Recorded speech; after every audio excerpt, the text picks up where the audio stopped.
दोस्तों नमस्कार, एक बार फिर हाजिर हैं आपके अपने बदलाव चैनल पर, जिसका उद्देश्य है एक कदम टिकाऊ खेती की ओर। दोस्तों आज हम बात करेंगे कंपोस्ट के बारे में। जैसा आप जानते हैं कि हमारे किसानों का ट्रेडिशनल मेथड है कि जो भी पशु का गोबर निकलता है उसको हम सड़क के किनारे या अपने खेत के किनारे कहीं भी उसको इकट्ठा करना शुरू कर देते हैं और गड्ढे में इकट्ठा करते हैं। तो कुछ लोग इसको गड्ढे के बजाय ऊपर इकट्ठा करते हैं। अलग अलग तरीके हैं, अलग अलग तरीके से किसान करते हैं। लेकिन क्या आपको मालूम है कि ये कंपोस्ट कैसा होता है? जनरली मैं यहाँ दो बातें आपको कहना चाहूँगा। पहली ये कि कंपोस्ट बनाने के तरीके बहुत सारे हैं, लेकिन उनमें प्रक्रिया दो तरीके से होती है। पहली प्रक्रिया जिसमें कि ऑक्सीजन की उपस्थिति में सारे मित्र जीव काम करते हैं, यानी कि एरोबिक कंडीशन, जो कि ज़मीन के ऊपर बनता है, जैसे नाडेप कंपोस्ट है। आप ओपन भी आप कंपोस्ट कोई भी तरीका अपना सकते हैं। इसके अलावा दूसरा है एनारोबिक कंडीशन, यानी कि वो कंडीशन जिसमें सड़ाने गलाने वाले वो मित्र जीव काम करते हैं जो कि ऑक्सीजन की अनुपस्थिति में काम करते हैं।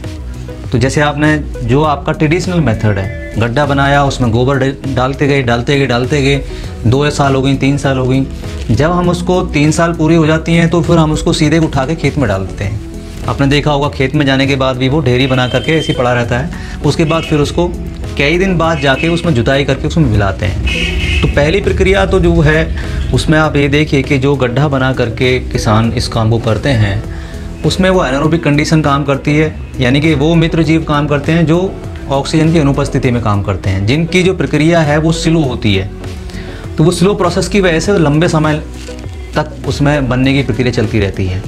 लेकिन किसान जो 2 दिन पहले का भी गोबर है वो भी ताज़ा उसमें लेके जाता है, जिसके आपने देखा होगा ताज़ा गोबर के डालने से कभी कभी नुकसान होता है। हाँ, उसी गोबर को यदि जीवामृत के रूप में या घोल करके आप डालेंगे तो उसका फिर रूप चेंज हो जाता है, वो फिर दूसरे तरीके से काम करने लगता है। तो कंपोस्ट के जो तरीके हैं वो बहुत सारे हैं, जैसे नाडेप है, बेंगलोर खाद है, इंदौर मेथड है, पुणे कंपोस्ट है, ज़मीन के ऊपर बनाए जाने वाला कंपोस्ट है, पॉलीथीन को कवर करके बनाया जाने वाला कंपोस्ट है।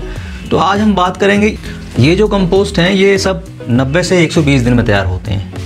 लेकिन एक ऐसा भी कंपोस्ट बनाने का तरीका है जिसको हम सफल कंपोस्ट कहते हैं। यह सफल कंपोस्ट डॉक्टर जगत सिंह हैं जो राष्ट्रीय जैविक खेती केंद्र गाज़ियाबाद में हैं। लेकिन जब ये इन्होंने शुरू किया था, जब ये इन्वेंट किया था, तब हरियाणा में थे, हिसार में। उनके साथ में डॉक्टर AK यादव जी हैं। तो इन्होंने मिलके इस विधि को बनाया था और करीबन वहाँ पर 6-7 गांव हैं, जिनमें शाहपुर, उमरा, बयालखेड़ा, छिकवाड़ा, रायमान, खराज, ये गांव में इनका बहुत सफल प्रदर्शन रहा।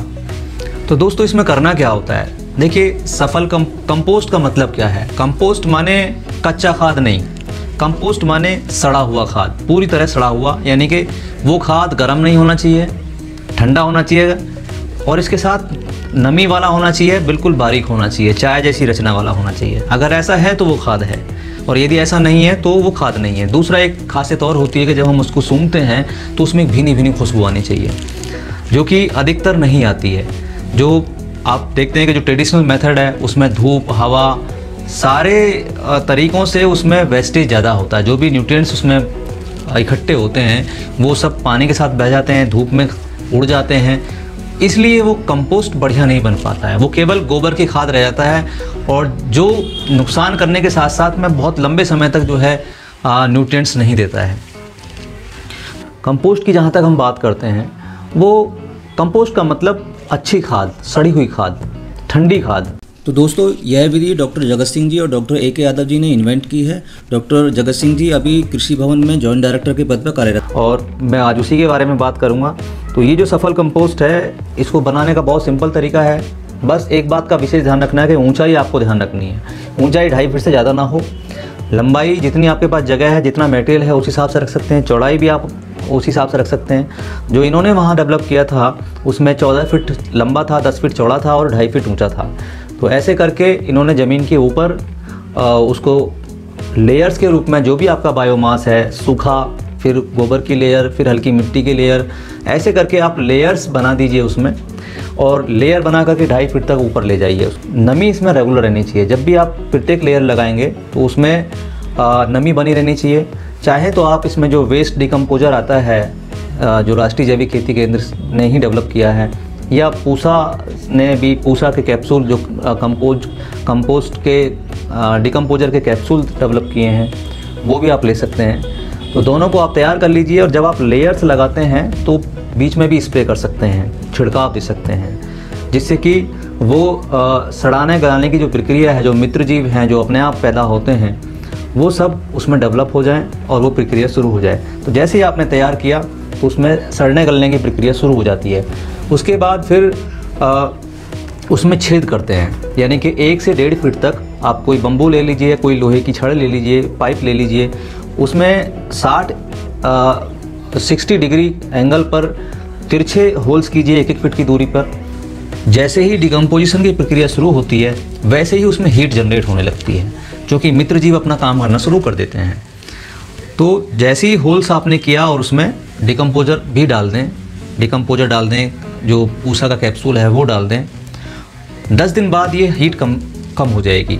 उसके बाद फिर एक पंचगव्य बनता है। आप सब जानते हैं कि पंचगव्य में कई सारी चीज़ें होती हैं। उसमें देसी गाय का मूत्र होता है, गोबर होता है, दूध होता है, बटर मिल्क होता है, बटर होता है, दाल का आटा होता है, मेथी आटा होता है, गुड़ और केला, ये सब इससे एनरिच पंचगव्य बनता है।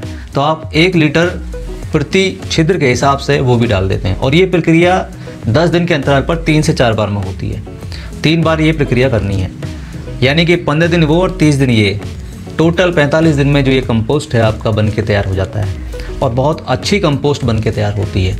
तो ये जो इसका जब आप इस्तेमाल करेंगे तो ये इसमें, क्योंकि इसमें बहुत सारे बैक्टीरिया जन्म लेते हैं, तो वो एक प्रकार से कंप्लीट फूड जो है आपकी ज़मीन के लिए होगा। वो लैक्टिक एसिड बैक्टीरिया हैं, ईस्ट हैं, एक्टिनोमाइसिटीज हैं, फोटोसिंथेसिस बैक्टीरिया हैं और बहुत सारे मित्र फफूंद हैं जो अपने आप पैदा होते हैं। इसमें ट्राइकोडर्मा भी है और इसके साथ साथ इसमें जो है जो बेनिफिशियल बैक्टीरिया हैं, जैसे एजिटोबैक्टर है, एजोस्पिलियम है, फास्फोरस सोलुबलाइजिंग बैक्टीरिया है, तो ये सारे जो है इस कंपोस्ट के अंदर डेवलप हो जाते हैं, जो ज़मीन की जैविक क्रियाओं को करने में सहायक हैं और मिट्टी को भुरभुरा बनाएंगे, पानी को रोकने की क्षमता डेवलप करेंगे, जड़ों को विकास करने के लिए वो प्रॉपर एनवायरनमेंट आपको ज़मीन में मिलेगा। तो ये कंपोस्ट डालने से बनता जल्दी है। आप 3 साल में वो कूड़ी वाला खाद, रूढ़ी वाला खाद तैयार करते हैं और ये मात्र 45 दिन में, यानी कि आप साल में कई बार इसको बना सकते हैं। तो आप सड़क के किनारे ना करके इसको जहाँ आपका खेत है, वहाँ जो पेड़ लगा हुआ है वहाँ पर ये करें, जहाँ आपके पशु बंधे हुए हैं वहाँ इसे कर सकते हैं। तो ऐसे करके आप कंपोस्ट बनाइए। जो कच्चा खाद है वो खेत में मत डालिए, या फिर दूसरा तरीका है कि आप लिक्विड तरल बना करके डालिए उसको। देसी गाय का गौमूत्र और जीवामृत जैसे बनता है, घन जीवामृत बनता है, या गोबर को सीधे भी आप उसको घोल करके सीधे ज़मीन में चला सकते हैं। उससे भी जो है मित्र जीव सारे जितने भी ज़मीन में हैं वो सब एक्टिव हो जाते हैं। तो कच्चा खाद मत डालिए, या तो उसको पूरा कंपोस्ट करके डालिए या फिर उसको तरल खाद के रूप में कन्वर्ट करके डालिए। तो ऐसे करके आप सफल कंपोस्ट बना सकते हैं। हम जो है राष्ट्रीय जैविक खेती केंद्र का बहुत बहुत शुक्रिया और धन्यवाद अदा करते हैं कि इस तरह की टेक्निक उन्होंने डेवलप करके दी किसानों के लिए, जो कि पौधे के लिए, फसल के लिए कंप्लीट फूड है। तो आप लोग इसे इस्तेमाल कीजिए, बनाइए। कहीं कोई दिक्कत आती है तो आप कमेंट करके हमसे पूछिए, और अगर कोई ऐसी समस्या है तो हम डॉक्टर साहब से भी बात कर सकते हैं। तो दोस्तों, उम्मीद करता हूं कि सफल कंपोस्ट आपको समझ आया होगा और इसको ज़्यादा से ज़्यादा किसानों तक शेयर कीजिए और बदलाव चैनल को सपोर्ट कीजिए, जिससे कि हम आपके लिए बेहतर खेती की टेक्निक से जुड़ी हुई वीडियोस आपके सामने लाते रहें। बहुत बहुत शुक्रिया, बहुत बहुत धन्यवाद, नमस्कार।